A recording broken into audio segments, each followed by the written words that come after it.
this is made from poppy seeds used to make opium. How is this legal? Welcome to Afyon in Turkey, and today we're going to see some of this city's incredible sights and amazing food.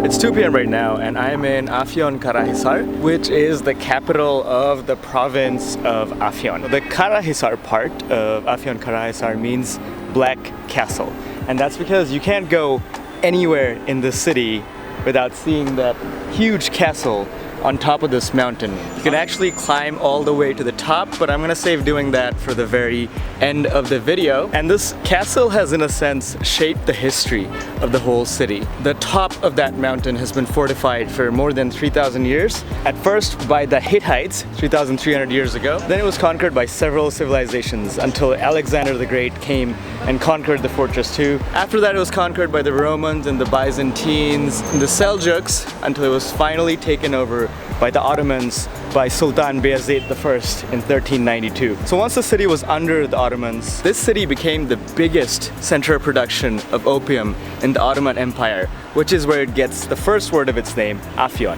Afyon literally means opium. So people to this day make actually a lot of food from the poppy plants or the opium seeds, but we're going to talk about that more later. First, we're going to check out some of the more normal food that this city is also famous for.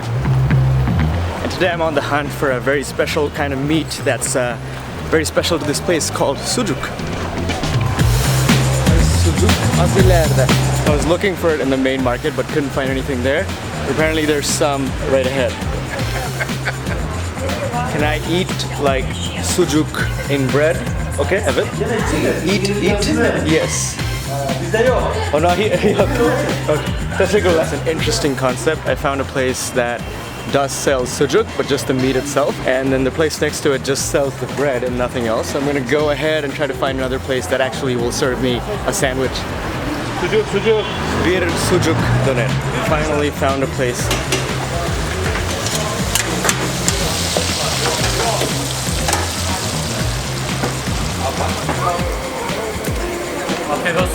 Finally got my hands on some sucuk. And this is a specialty of this region. It's a popular kind of meat that's eaten in the Middle East, the Balkans, and even in parts of Western Asia. They use ground meat and dry it with a bunch of spices that you can sort of see on here. And then they usually make sausages out of it. And they usually put it in a sandwich. You can eat it in other ways too, but the most popular way of eating it is putting it in a sandwich. When it's eaten in Western Asia, sucuk is often prepared from even horse meat as well, because that's something popular to eat over there. Let's try this out.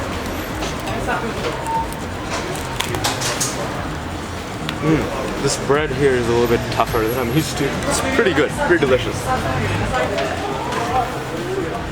Ayran, the Turkish milky yogurt. The ayran itself costs like 2 liras, which is 25 cents. It's super cheap. Way cheaper than a Coca-Cola.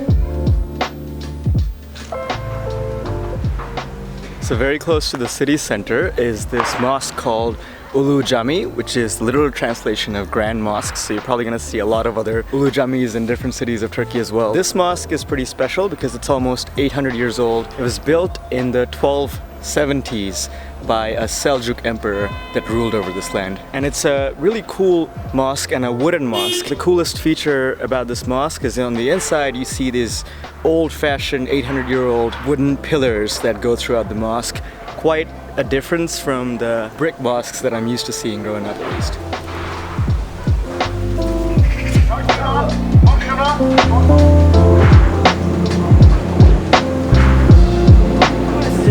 Hello, merhaba. Bangladesh selam. Okay. So I was filming outside the mosque, and for a second I thought some locals were getting mad at me.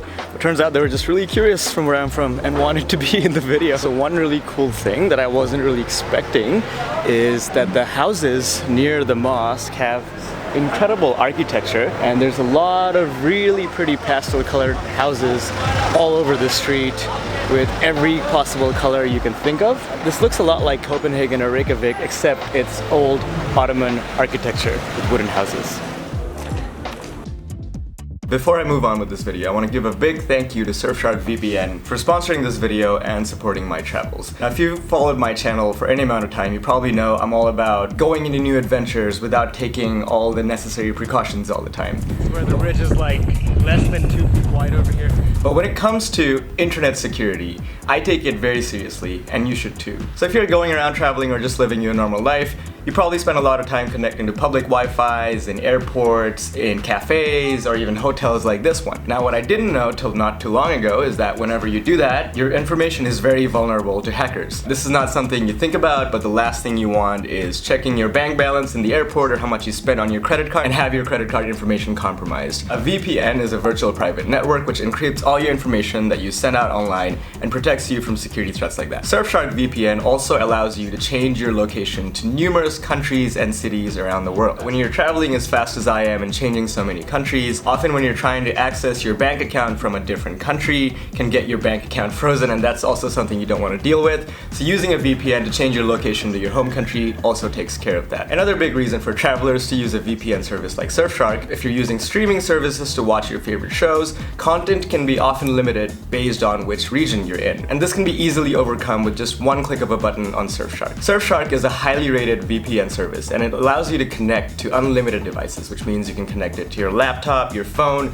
your tablet, or whatever else you want to bring along. Just the regular price of Surfshark is well worth the benefits that you get in return. But if you follow the link in the video description below and use the promo code Nadir, that's Nadir, you get 83% off and an additional 3 months for free, which makes it a real no-brainer at this point. Now let's take a minute to talk about Opium. So historically, this place has been a huge producer of poppy and famous for its poppy fields. And about until 100 years ago, it was very free to cultivate around this land. But then around 50 years ago, the production of opium here was heavily regulated. Today, Afyon is still the largest producer of pharmaceutical opium in the whole world, but it is very regulated. You can't even go into the factory to see what's happening unless you actually work in the factory.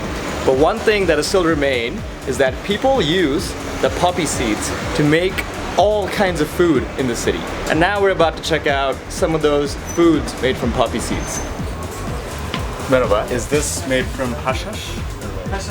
Hashish and chocolate. Bu aynı. Hashish and chocolate. Bununla bu aynı. How much? Bunlar ne kadar? 18. Bir saniye. This is like the hashish seeds? Okay. I'll get like one of that. This is Turkish delights? Or? Yes. Okay. Tadımlık istiyor, tamam. Okay. This is a Turkish delight. So this is made from poppy seeds used to make opium.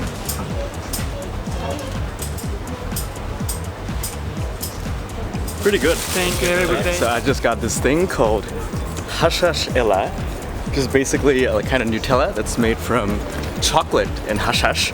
So I guess this is gonna replace my peanut butter for the next few days. And now for the last big adventure in the city, I'm gonna climb all the way to the top of the mountain and get to the Black Castle of Afyonkarahisar. So apparently I was trying to go the wrong way. Thankfully someone showed me and told me to go the right way, which is by the mosque. Finally going the right way. There's some cute ass puppies here.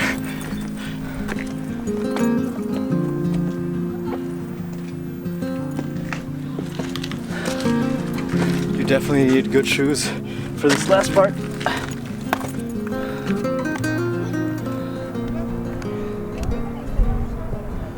I've made it to the top of Afyonkarahisar.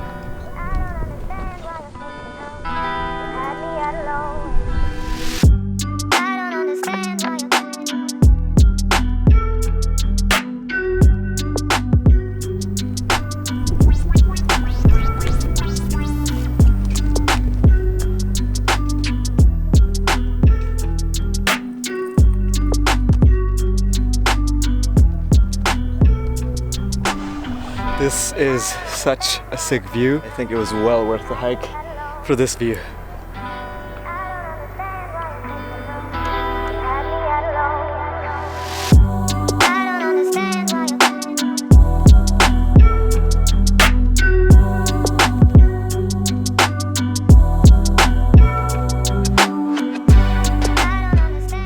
That is gonna be it from Afyonkarahisar. I'm just gonna hike down this hill and call it a day and head out of Afyon tomorrow. If you like this video, don't forget to hit that like button. If you want to see more from my channel from Turkey and all over the world, feel free to subscribe to my channel. I'll be posting a lot more videos really soon. And if you want to follow me in real time and get real-time updates, feel free to follow me on Instagram. That's where I do post my stories on a day-to-day basis. That's it for this one. I'll catch you guys from the next one from somewhere else in Turkey.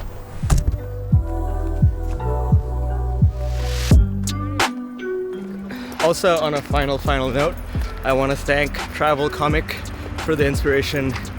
She's the reason I found out about Afyon. Check out her video if you want a different look at the place.